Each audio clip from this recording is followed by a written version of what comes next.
Please welcome the Democratic nominee for Vice President, Governor Tim Walz.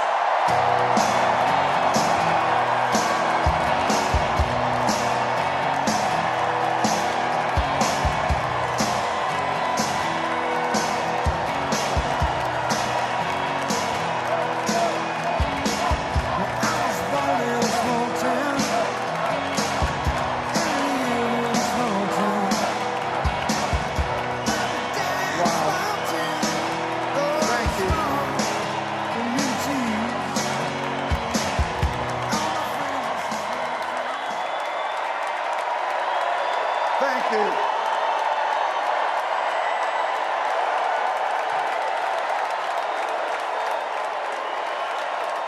Thank you.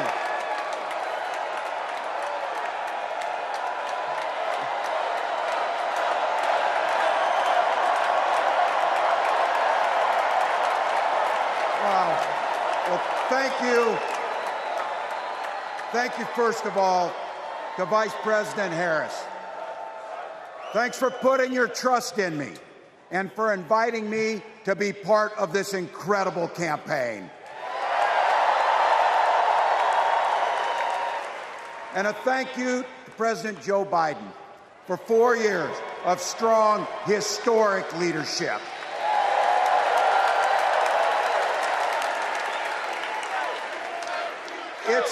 It's the honor of my life to accept your nomination for Vice President of the United States.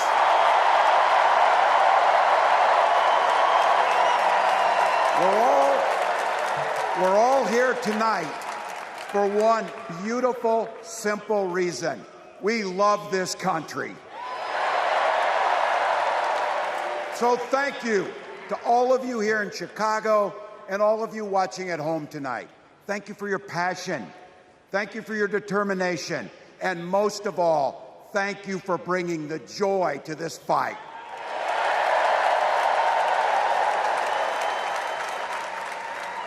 Now, I grew up in Butte, Nebraska, a town of 400 people. I had 24 kids in my high school class, and none of them went to Yale. But I'll tell you what, growing up in a small town like that, you learn how to take care of each other. That family down the road, they may not think like you do. They may not pray like you do. They may not love like you do. But they're your neighbors. And you look out for them, and they look out for you. Everybody belongs. And everybody has a responsibility to contribute. For me, it was serving in the Army National Guard. I joined up 2 days after my 17th birthday, and I proudly wore our nation's uniform for 24 years. My dad, a Korean War-era Army veteran, died of lung cancer a couple years later. He left behind a mountain of medical debt. Thank God for Social Security survivor benefits. And thank God for the GI Bill that allowed my dad and me to go to college, and millions of other Americans. Eventually, like the rest of my family, I fell in love with teaching. Three out of 4 of us married teachers. I wound up teaching social studies and coaching football at Mankato West High School. Go Scarlets!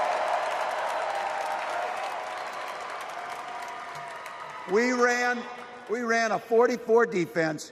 We played through to the whistle on every single play, and we even won a state championship. Never closed the yearbook, people. But it was those players and my students who inspired me to run for Congress. They saw in me what I had hoped to instill in them, a commitment to the common good, an understanding that we're all in this together. and the belief that a single person can make a real difference for their neighbors. So there I was, a 40-something high school teacher with little kids, zero political experience, and no money, running in a deep red district. But you know what? Never underestimate a public school teacher. Never.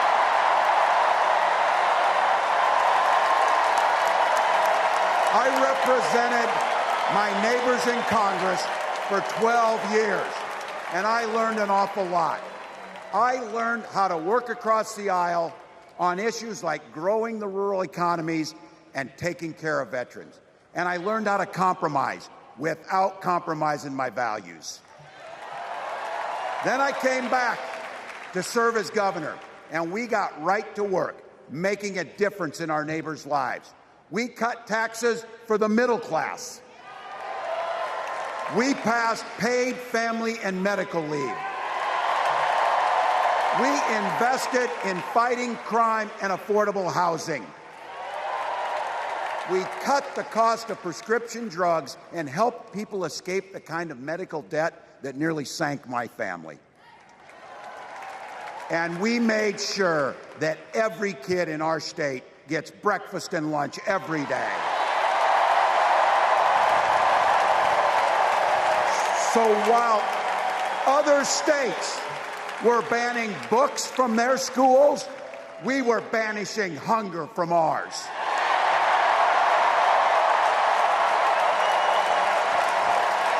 We also protected reproductive freedom because in Minnesota, we respect our neighbors and the personal choices they make.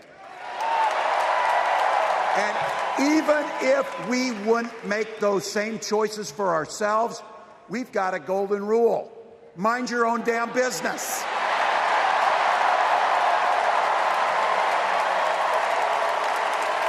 And that includes IVF and fertility treatments. And this is personal for Gwen and I. If you've never experienced the hell that is infertility, I guarantee you, you know somebody who has. And I can remember praying each night for a phone call, the pit in your stomach when the phone would ring, and the absolute agony when we heard the treatments hadn't worked. It took Gwen and I years, but we had access to fertility treatments. And when our daughter was born, we named her Hope. Hope, Gus, and Gwen, you are my entire world, and I love you.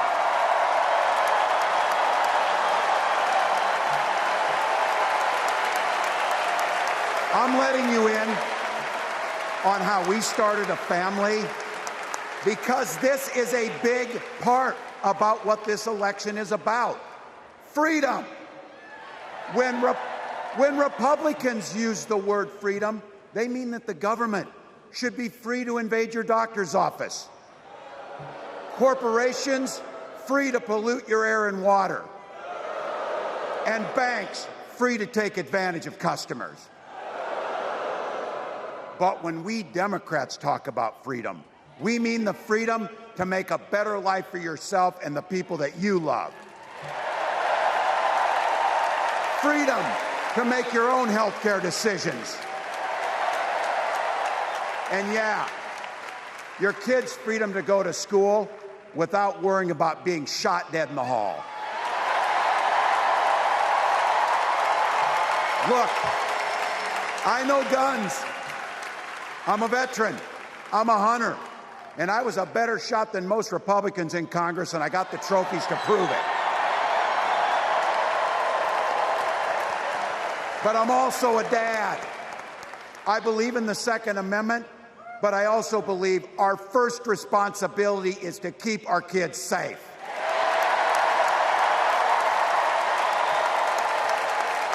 That's what this is all about.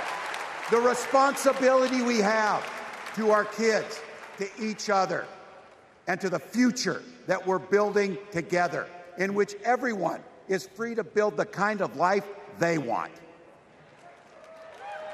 But not everyone has that same sense of responsibility. Some folks just don't understand what it takes to be a good neighbor. Take Donald Trump and J.D. Vance. Their Project 2025 will make things much, much harder for people who are just trying to live their lives. They spent a lot of time pretending they know nothing about this. But look, I coached high school football long enough to know, and trust me on this, when somebody takes the time to draw up a playbook, they're going to use it.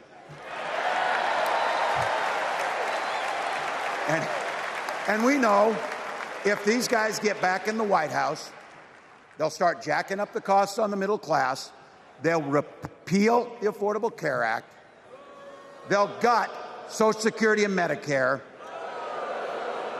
and they will ban abortion across this country, with or without Congress. Here's the thing. It's an agenda nobody asked for. It's an agenda that serves nobody except the richest and the most extreme amongst us. And it's an agenda that does nothing for our neighbors in need. Is it weird? Absolutely. Absolutely. But it's also wrong. And it's dangerous. It's not just me saying so. It's Trump's own people. They were with him for 4 years. They're warning us that the next 4 years will be much, much worse. You know, when I was teaching every year, we'd elect a student body president. And you know what? Those teenagers could teach Donald Trump a hell of a lot about what a leader is. Leaders don't spend all day insulting people and blaming others. Leaders do the work. So I don't know about you. I'm ready to turn the page on these guys. So go ahead. Say it with me. We're not going back.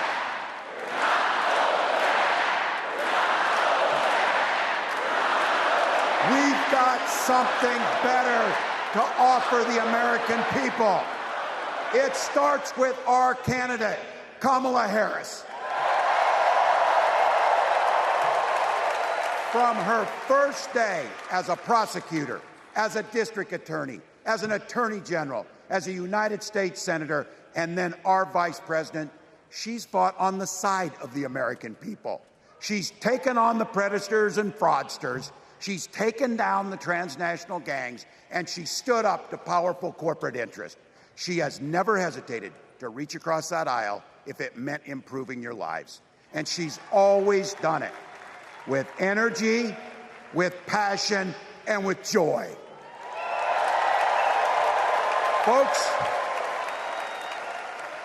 we've got a chance to make Kamala Harris the next president of the United States.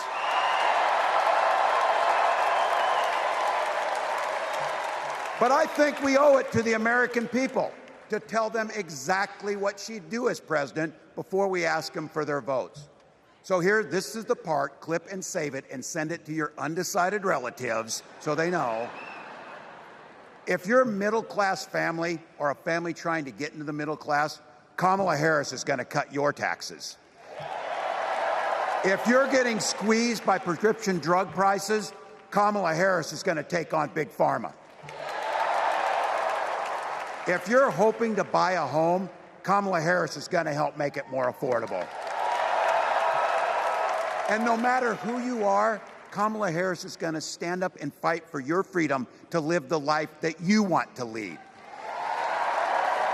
Because that's what we want for ourselves, and it's what we want for our neighbors. You know, you might not know it, but I haven't given a lot of big speeches like this. But I have given a lot of pep talks. So let me finish with this, team. It's the fourth quarter. We're down a field goal, but we're on offense and we've got the ball. We're driving down the field. And boy, do we have the right team. Kamala Harris is tough. Kamala Harris is experienced, and Kamala Harris is ready. Our job Our job for everyone watching is to get in the trenches and do the blocking and tackling. 1 inch at a time, 1 yard at a time, 1 phone call at a time, 1 door knock at a time, 1 $5 donation at a time. Look, we got 76 days. That's nothing. There'll be time to sleep when you're dead. We're going to leave it on the field. That's how we'll keep moving forward. That's how we'll turn the page on Donald Trump. That's how we'll build a country where workers come first. Healthcare and housing are human rights. And the government stays the hell out of your bedroom.